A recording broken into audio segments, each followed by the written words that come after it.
Good morning, everybody. I wanted to make this quick little video for all of the new artists out there who are just getting started in lampworking.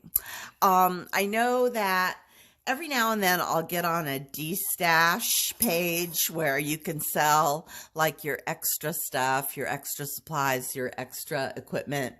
And every now and then I'll see someone with like this big bag of Shorties, and it'll be like 5 pounds of Shorties for sale. And I always think, no, don't sell the Shorties. That's good glass. That's your stuff. Save it. So, and then I started thinking, well, maybe people don't know, like, what do you do when you have these little parts that pew off of the end of the rod and it's just a little Shorty, and how do you save it? So for this video, I'm going to show you guys a few little techniques on how to save the Shorties. Okay, let's start at the beginning. One of the main reasons I chuck something into the Shorty bowl is because it has a label on it, and I'm just too lazy to take off the labels before I use the rod. So it goes in the Shorty bowl, and I'll take the labels off after I use the rod. So this is just plain old acetone for nail polish removing. I have a lot of this because I like to do my nails. So I get a little bowl and I just put the glass in there and let it sit a little bit, maybe get a cotton ball wet with acetone, and the label will twist right off. And it comes off really fast, these labels. Only like a minute or two in the acetone, and they'll clean right up. Sometimes you get a label that takes a little longer and a little more work, and it's probably going to need a little more soaking and peeling. But if you work at it, you can get the label off. I think I'm going to let this one soak a little while longer. And I even will soak the little teeny tiny ones that are here. That one I should just put in my frit container. But yeah, save the Shorties. So that's step one, is to get the labels off of your rods. Okay, so to save my rod Shorties, I will go through my bowl and I'll pick out the colors that are the same. In this case, I have 2 yellow Shorties. And I'll do what's just called a punty. And a punty is when you get 2 ends of glass hot and then you just smush them together, just like that, and they connect. Now, when I do my punties like this, I do like to roll the smushy part on the tip of my torch. And the reason I do this is I like my glass to be all the same diameter. I don't want to be making a bead and then all of a sudden come to this gigantic blob of glass where I connected the 2 ends together. So I always roll it. I also think it helps with the whole air bubble thing, that I don't want a bunch of air bubbles in, so I'll roll it as flat as I can until everything's pretty much the same diameter. Now I will do this punty process for both rods, and I also do it for my commercial stringers. And you can see on this one, I punnied a bunch of Shorty stringers together. So now I have this super long stringer that has all these little connections. But we save the Shorties. Now, if your Shorty is too short and you don't feel comfortable holding it in your hand, you can use your tweezers to get that little tippy end in there and get it attached to your rod. So tweezers come in very handy when you are trying to save these Shorties. The other thing I wanted to show you guys is sometimes we will be using a rod and then all of a sudden, pew, a section of it goes flying off and lands on your table. No problem, that's not an issue. Just go ahead and heat up the part of the rod that you still have in your hand. You can heat it up nice and hot, And then go down on your table and pick up the hot end that went flying off and bend it out straight. And then that way you have puntied your rod together and you can still use that shorty. Okay, so as far as your little tiny stringers go, here's my bowl of stringers that I always have, the little shorties. I just usually make more stringers with them. So I will sit down, maybe spend, half an hour during a session or something at the end when I just need to do something mindless, and I will make more stringers. And the way I do that, excuse me, I will get my rod hot. This is red, and these are all my little red shorties. Pick them up with some tweezers. Hold on to them so they don't go flying off of your bench. And then I'll heat up that stringer and put it on the rod and just twist it around until it's a little globule. And on the stringers, you can keep your torch kind of low because you don't need a lot of heat for these stringers. But there we go. There's a little glob. Maybe help it along by pushing it down on your torch. And then sometimes I'll put more than one, because if I want a really good sized blob and a thick stringer, there we go. Just melt it down in there with your tweezers. Have your water standing by because your tweezers will get hot and you want to cool them off. Okay, so there's a little blob. My stringers are all wrapped around the end of my rod, and I'm just going to go ahead and heat it up into a gather,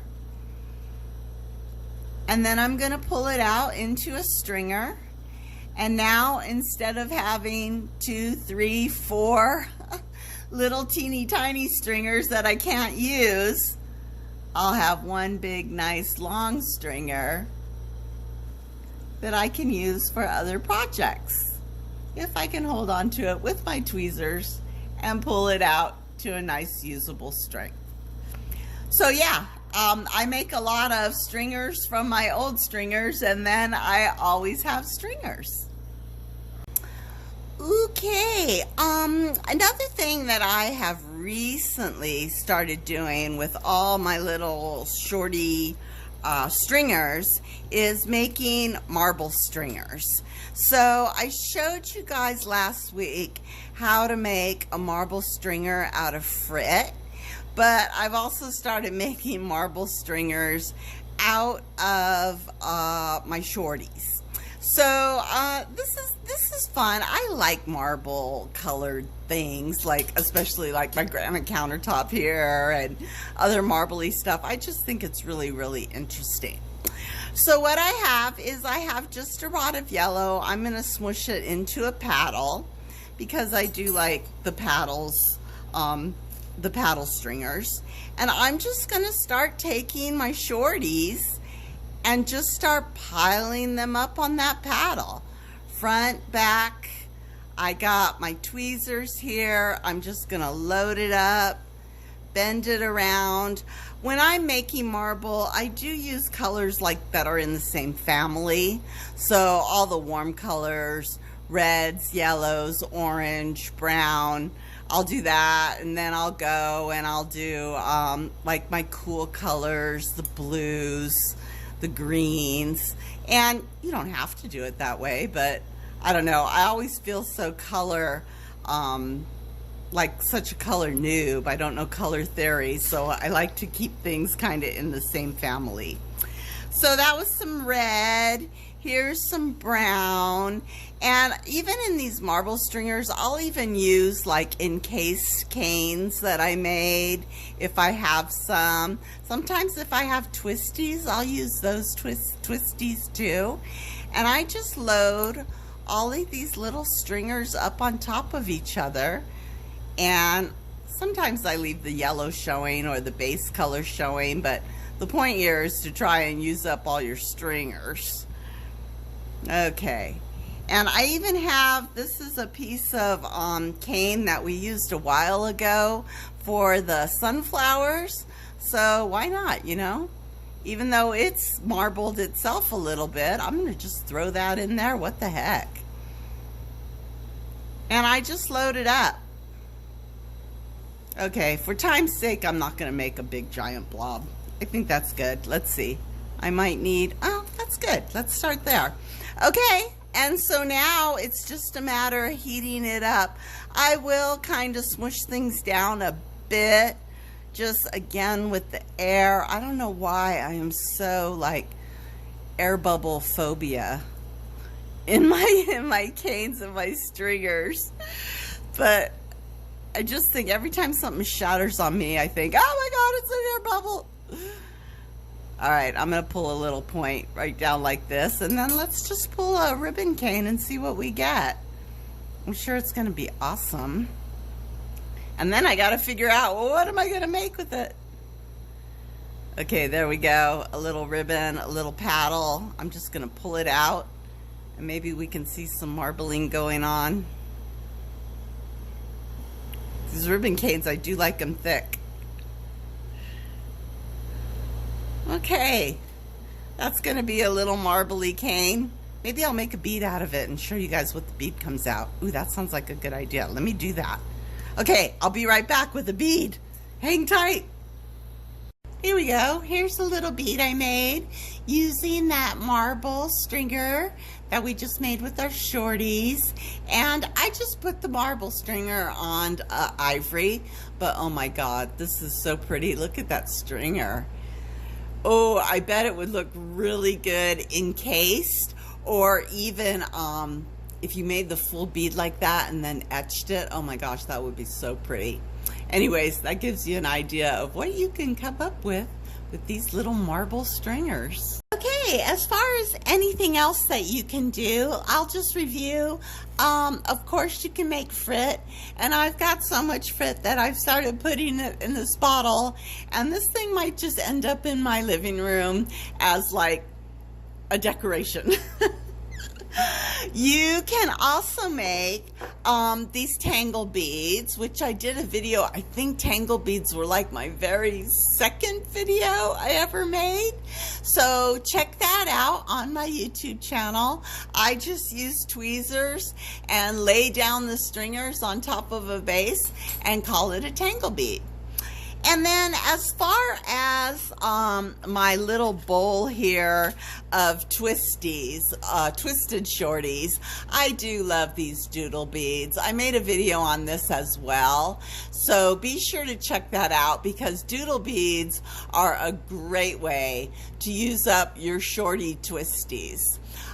So anyways, I hope that the newer lamp workers out there, I hope I've given you some ideas. Save your Shorties, you guys. They need love too. I'll be back on Friday with a new video. Until then, have a great day, you guys. Thanks for hanging out here, and I'll see you soon. Bye.